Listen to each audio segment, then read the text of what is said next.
Ayun, Mirage. Basag ang piston. Bigla na lang nabasagan ang piston. Tumatakbo, biglang tumigil. Tatakbo pa lang, tatakbo pa lang. Bakit ganun ba? Ngayon, hahanapin natin possible cause bakit nabasag. Bakit nagkabasag-basag ang kanyang piston na tumatakbo siya sa kalsada.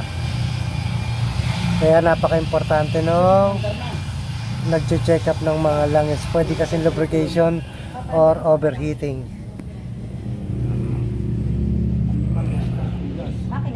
Walang PMS. Hello, ma'am. Sorry na. Okay naman. Wala naman na ano siya. Mirage G4.